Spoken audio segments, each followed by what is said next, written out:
Okay. There we go. Oh, there we go. Love that. Hello, and welcome to the second episode of the BU Politics podcast. My name is Adam, and today we're joined with Aaron, Andy, and Josh. This week, we've taken a different approach, and we're going to do a weekly review of politics. First, we're going to start with the VP debate, which took place this week between Mike Pence and Kamala Harris. Can we get a quick summary, please, from Andy? So vice presidential debate happened the other day in America, and it was a lot more calm and controlled than what you saw from the presidential debate. People actually managed to speak for themselves. People were often running over their specific time they were given to talk about the issues. Mike Pence looked very controlled, looked very mannered, looked very presentable, as did Kamala Harris, I have to say. They were both in control of everything, and they both gave reasonable and sound answers for everything. I thought it was a more interesting debate than what you'd have heard between Trump and Biden. Josh, do you think it added value to the discussion, and the fact that it was probably a return to politics of 2012, where Trump wasn't the highlight of the conversation for once? Yes, I thought it was, as Andy said, it was markedly different from what we saw between Trump and Biden. Sorry, I think that partially comes down to the fact that the two VP candidates are noticeably younger than the presidential candidates, but still there were many moments of tension like we saw in the presidential debates. But it actually was far more coherent, I thought, rather than the presidential debates, which were, as we all saw, just a lot of shouting and talking over each other. Aaron, what was your favourite moment of the debate and your biggest takeaway? The favourite moment, I think that I can't really say a specific moment which I would say is my favourite, but I did particularly like when Kamala Harris and Mike Pence both interacted with each other. It was, I felt like a proper debate rather than just a discussion. I think there was a moment when Pence was talking about forming the Senate for the Supreme Court nomination, for example. And my biggest takeaway, I think, from the entire debate is how in the media, the biggest takeaway that they got was when the fly fell on Mike Pence's head, rather than actually discussing any of the hour and a half actual policies and discussions that they were talking about, which I think just shows how terrible the media has become. Josh, you mentioned about how the fact that the VP candidates are noticeably younger than the presidential elected counterparts. Do you think that this means that the VP candidates will play a bigger role this time than they maybe have done in the past? I think it may mean they will, because especially for Kamala Harris, I don't think Harris's VP will be taking on a far bigger role than maybe Biden did as VP or Pence did as VP. I think she'll really be more involved in the day-to-day running of the country, perhaps looking back to someone like Cheney, who was really, really involved in the running of that White House under Bush. I think she could be a far stronger VP than something we've seen for the last 10 years, probably. Yeah, I think so. I think that we should see an interesting dynamic now between the way the country's run. How do you think that will be viewed internationally, Andy? Do you think that it'll be welcomed having a sort of more interactive VP than potentially we've seen before? I think so, and I think without a disrespect intended to Joe Biden here, I think he's going to need that given his advanced age, as mentioned before, because he's going to need to look, especially with the aftermath of everything that's happened this year and over the Trump's presidency, he's going to need to look more composed and measured on an international stage, which will pave the way to Kamala Harris to run things in her own kind of way through the vice presidential slot. So I do think that scope is there for her if she's willing to take on the role and get it done properly. Aaron, do you think that the pairs go well looking at their electorate? Do you think that their electorate views them as pairs, or do you think that they're merely viewed as individuals still? Well, I think that with Pence and Trump, I think that the more people obviously going to be focusing on Trump himself rather than Pence. I think that this is really within the last 4 years, this is the only time Pence has really been seen as Trump's vice president rather than that guy who's standing there with Trump. Because he really has been completely pushed out of any campaigning. And I think that a lot of people after this have taken away that Pence is very capable. His debating style, especially a lot more arguably than Trump. And I saw many people who are right-wing persuasion online questioning the decision for Pence not to be as involved in the campaign after this debate. And I think with Harris, I think that Harris, if you look at previous vice presidential candidates, most of them have been to try to get at a certain demographic. I think Harris, being a woman and a person of color, is clearly something that the Biden campaign is looking to try to take advantage of. Because statistically, most people vote for people from places that they're from and people who more represent them visually. And I think that's something that the Biden campaign is looking to hone in on. Yeah, thanks for that. Josh, let's just sort of move towards what's dominated the week, which is obviously Trump's COVID battle. It's almost as if the VP debates have come at a perfect time with Trump's demise. Can we get a quick summary on where we're at with that? Well, I think the quite interesting thing about Trump's battle with COVID was just how it displayed the health inequalities in America. From the fact that the president, for all he's saying is trying to remove Obamacare, etc., had access to brilliant medical care, while many people who were battling COVID would have lost that, would then lose out on continuing coverage under his plans because obviously it'd be a existing condition.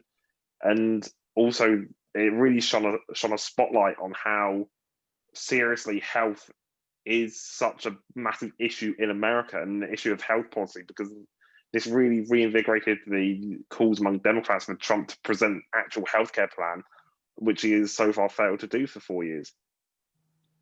Andy, do you think he's actually back to full health, or do you think this is all a bit of a cover-up? I don't know. I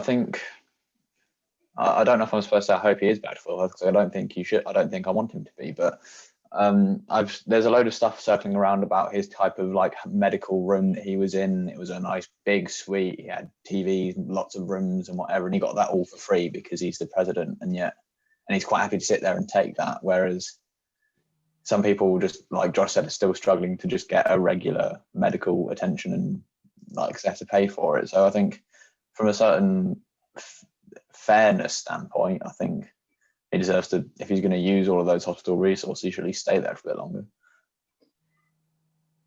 Aaron, obviously his diagnosis came with multiple other diagnoses of key figures around him. Do you think that potentially was a bit of a wake-up call for that for the administration, in the sense that it now seemed more personal as they all sort of became diagnosed?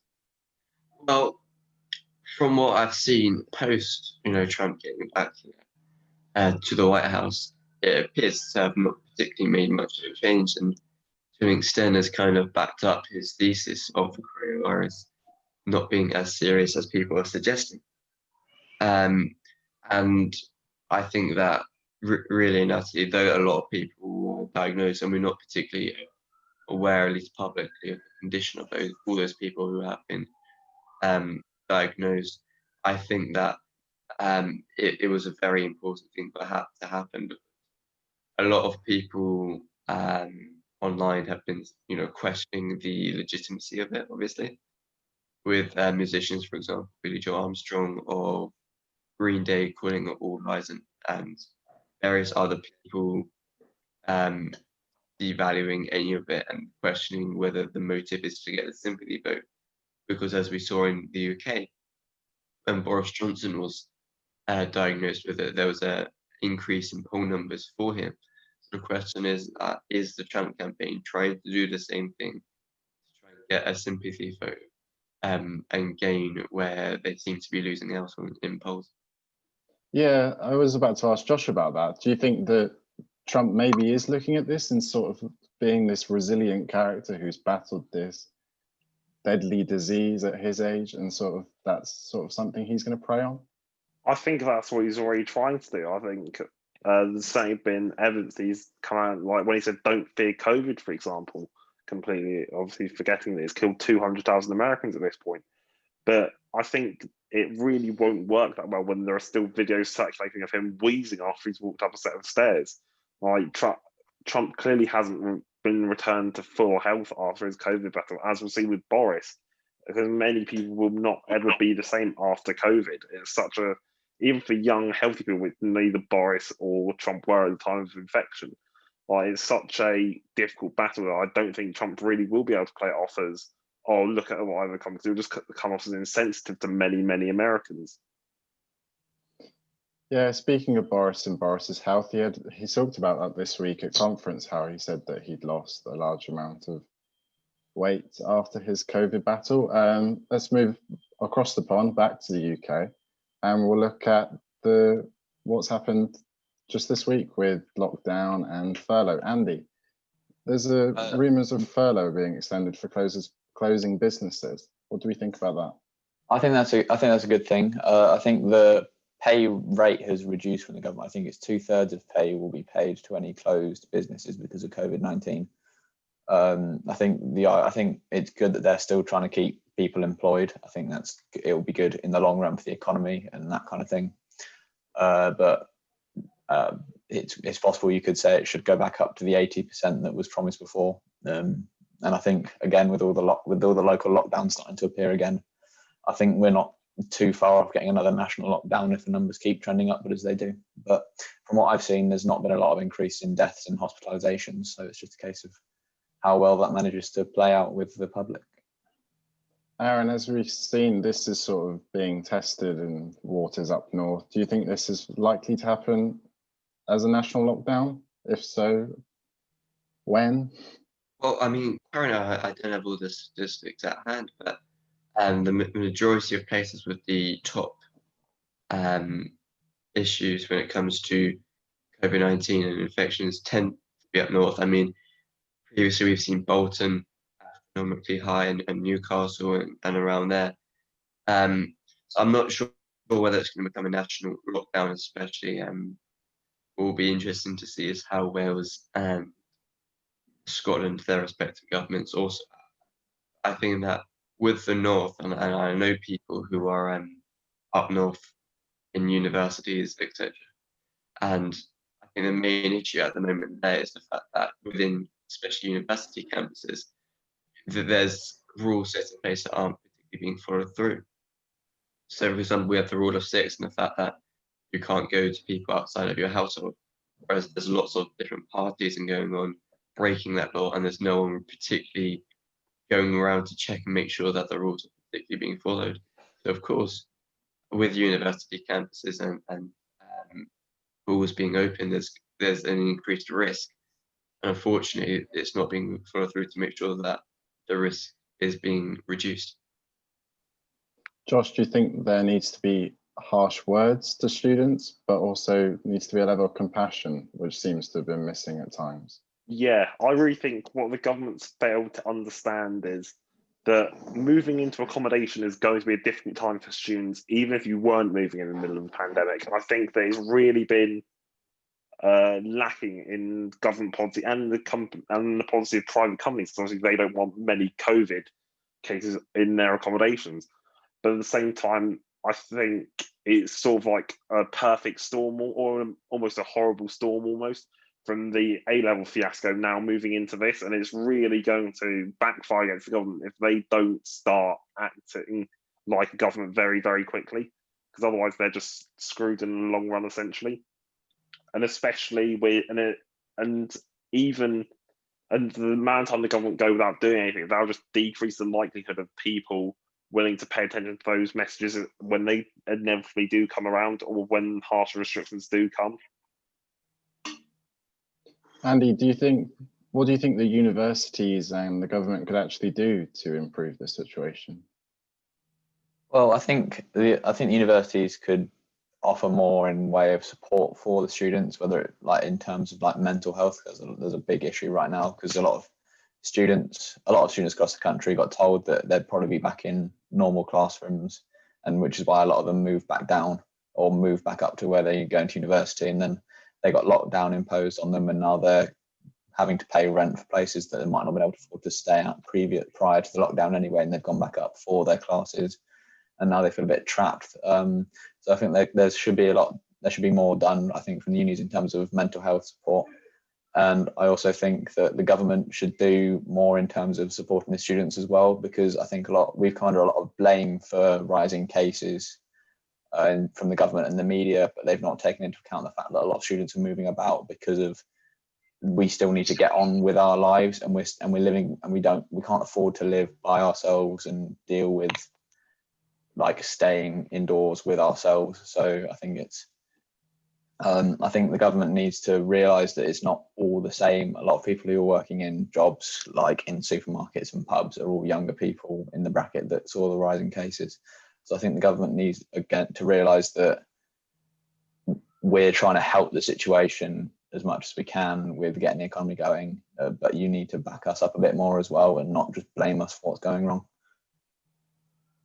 Speaking of economy, today's GDP figures were released. I think it was 2.4% increase or something like that. Yeah, I think Aaron, it's 2.1. Yeah, Aaron, do you think that was a good sign of things to come, or do you think that was lacking in the percentage we were really looking for after the bounce back? I mean, I haven't particularly seen a lot of the statistics to hand within the last days, but I believe that the economy GDP had only been growing under 1% for like the last few years. So the fact it's been rising for 2.1, I think, is a good sign. Obviously, we'd like it to be a bit higher, but with this tough time where things are especially going to local lockdown again, and more hospitality businesses are having to close, and the fact that the government has been unfortunately spending enormous amounts of money justifiably to make sure that people are still supported if they're made redundant with furloughs, and having to bail out number of industries that had to go and that were losing a ton of money during lockdown. I think that it signs of positive things to come. I think that at the end of the day, it's we're not in an ideal situation, but the fact that with the economy was able to grow by that much is shows the level, the degree of competency that not sure many people have been able to see over the last few months. Thanks for that. I think, Josh, a lot of that was down to Eat Out to Help Out. Even though it's been given a large amount of slack, do you think it was an effective policy in the end? I think the government probably would have been looking to get more out of Eat Out to Help Out, to be fair, because I think they must have spent hundreds of millions, probably a couple hundred, 300 million pounds on Eat Out to Help Out over the month. And given that the economy grew 8.5% in July, in July even, I think this is going. We're still not out of the woods yet, clearly, but it's good to see the economy is growing. But I think the government would have been looking for higher growth than this after all that money that they pumped into the economy, especially with Eat Out to Help Out risking so many coronavirus infections. Andy, do you think did you use the system? I'm just interested if you boys used it a lot. I used it a couple of times. I think I went out and had a couple of dinners at local pubs a couple of times, but I didn't make too much use of it. Didn't really want to. I'd rather buy shoes. So there was talk of a voucher at one point, wasn't there, before Eat Out to Help Out was announced. Do you think maybe that's something that the government should consider, maybe £100 voucher for Christmas gifts to really boost the economy? Aaron, I'm interested to see what you think of that. Oh, I mean, the main question is, first of all, will that actually be a Christmas? With what's going on, there's a lot of uncertainty whether Christmas is going to happen, which is, I mean, I don't personally really do much for Christmas, but the issue with that comes is that the amount of things that are bought, as much as I personally don't do it, is so astronomical that it's going to really damage the high street industry and various other things that people usually go out more so to buy, just due to the availability of it, and obviously lots of people who do Christmas markets are going to lose a lot of money than they would of last year as a result. But if hypothetically the R goes down and then they lift some restrictions, yeah, £100 voucher would probably be good for businesses, but I'm not sure the extent to which it would change much just because of it's Christmas, so we need to buy all this stuff. Josh, obviously, Aaron alluded to it there. Obviously, a large effect of the months to come is on the events industry and how that's going to hamper things. Do you think the government's necessarily made clear how they can support those industries well, or? Not really. I think in those industries, people will be looking for more support from the government. I know they announced 1 billion pounds worth of funding in July for arts, but I don't think that'll go far enough for the events industry as well, because it'll clearly be a long time until we've got massive, until we're putting 50,000 people back into a stadium together. It'll clearly be a long time before that happens. And I think for quite a lot of businesses or for sports teams as well, some of their main income is from ticket sales, especially for non-league football. So we could be seeing far more clubs go out of business or face severe financial difficulties after COVID has taken place. I'd also like to add on to that. I think a lot of people who work in theatre and movies and that kind of thing, that I think they've been, although there was that initial investment of over £1 billion, I think there's simply just not enough going for it. And then for Rishi Sunak to turn around and say that they should probably retrain and look for other jobs, I think is an absolute horror show. Like Rishi Sunak is going to be someone who uses Netflix or Amazon and has probably been to the theatre many times. And for him to turn around and say that these people need to retrain, I think is just abhorrent. Aaron, obviously a lot of things are getting postponed as well, obviously with Bond's postponement as well. I think that's an indictment of the problems that the cinema and arts face. Do you think that the government really is serious about sorting these issues, or maybe it's just a cover-up? Well, I mean, firstly, I am absolutely gutted about all the postponements. Personally, I was meant to see many gigs. Unfortunately, they've cancelled, and I'm very upset about, as you can tell. But when it comes to whether the government are serious about it, I really don't know. There's been pushes from artists and actors, etc., about trying for the government to keep venues alive, because obviously with all this trouble, everyone talks about the individual, but no one particularly talks about the venues, which obviously facilitates a lot of the ability for people, especially artists and singers, to go out and perform, and for theatre companies to be able to perform. And I think that what particularly needs to happen is to look at the ability for these places to stay open and reopen when they're able to, and whether financially it's viable enough for them to do that, and whether that we should go to support them. And I've seen many people talk about the fact that a lot of people were able to get through lockdown from the music that was released. I mean, personally, when Trivium released What the Dead Man's Saying, Creepy released Death, Sex and the Infinite Void, it helped me a lot to have this new kind of thing there just to keep me entertained and to enjoy. And so I don't know what they're particularly going to do about it, but I think that something needs to be done and something more needs to be done. Josh, obviously a lot of test events were held before everything sort of got shut down. Do you think that was a bad call on the government's part to sort of just put those straight back into the cupboard like they'd never happened? No, I think it was probably the right call by the government not to continue those test events, because they were very small. They were small numbers of people, and I think it would have really come off worse for the government if many coronavirus cases had come from those kind of events. But obviously, they were looking promising. So I think the government will probably be thinking that those are something they'll try and reintroduce in the near future rather than indefinitely stop them, because of course they know that they are going to have that sort of series of testing and different scenarios before they actually start bringing back proper events. Yeah, I think that I think we need to be careful with how we treat them, but I think we can definitely argue that they were a useful tool. Right, moving on. I think we're going to end on our final section. Obviously, it's the Nobel Prize Awards this week.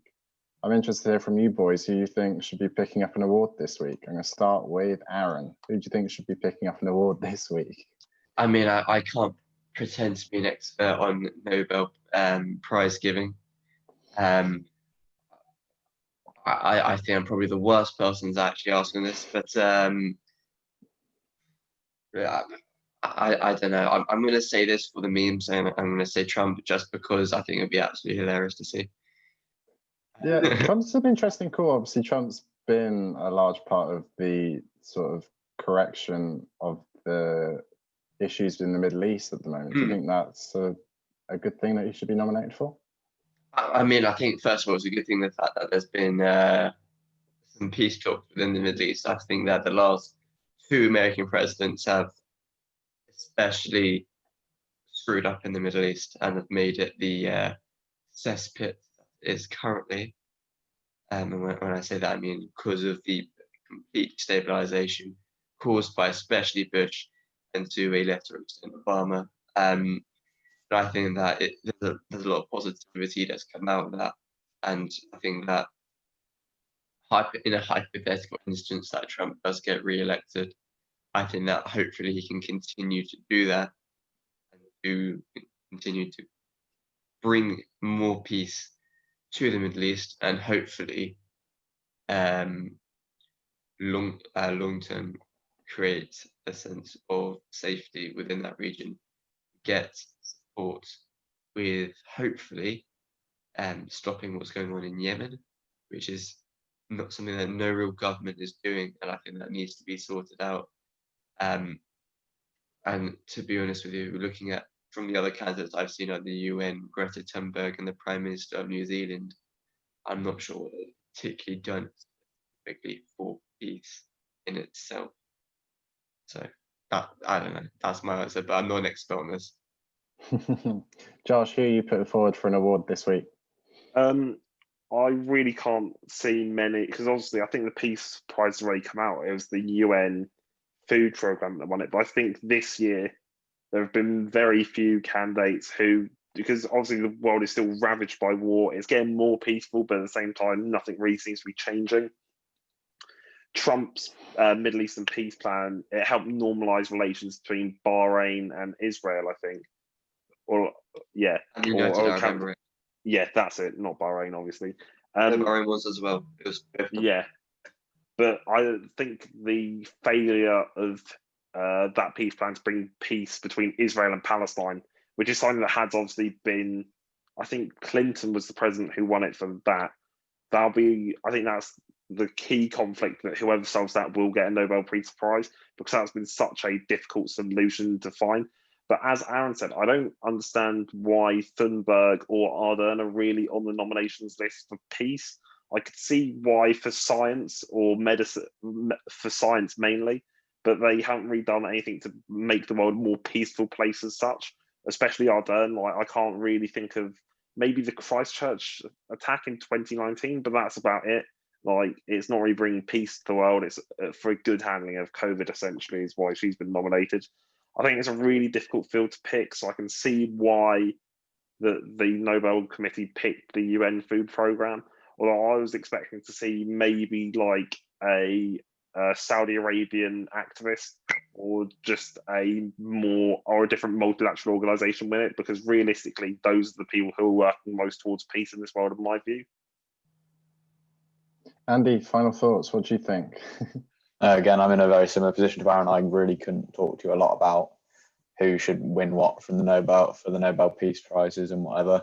But I do think, I think one thing I will say about Trump's foreign policy towards the Middle East is how him, securing good negotiations in Bahrain, as mentioned before, but I think him pulling out of that kind of region really emboldened Erdogan of Turkey.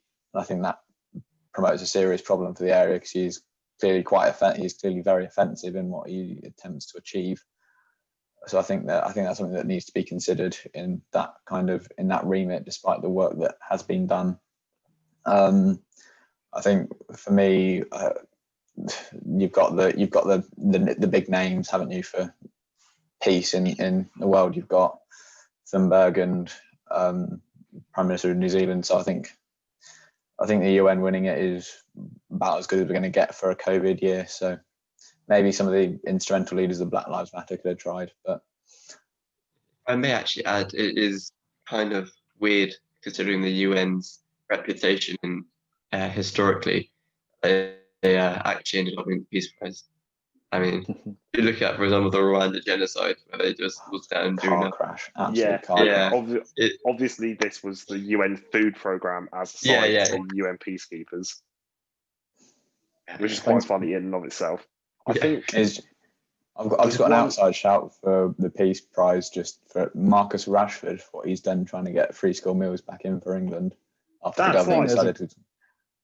I think there's a good chance he might win sports personality. Yeah, whether 100%. I hope he does. I hope he does. He so. definitely should. Yeah, he's got sports personality in the bag. I think there's one other person who probably should have been in with a shout for Peace Prize that just come to my mind. Alexei Navalny, the Russian opposition leader. Yes. I feel like that's probably quite a good shout for Peace Prize, because obviously a person standing up to maybe one of the most dangerous men in the world, and get attacked with a chemical agent for it is probably deserving of a Peace Prize rather than the UN. Yeah. For sure. I think that's a good point to leave it at. Yeah. Putin's dangerous tendencies. Right. Thanks for that, boys. I think we've had a good conversation there. Thank you, everyone. Tune in next week for our next podcast. Bye, guys. Thank you very much. Bye.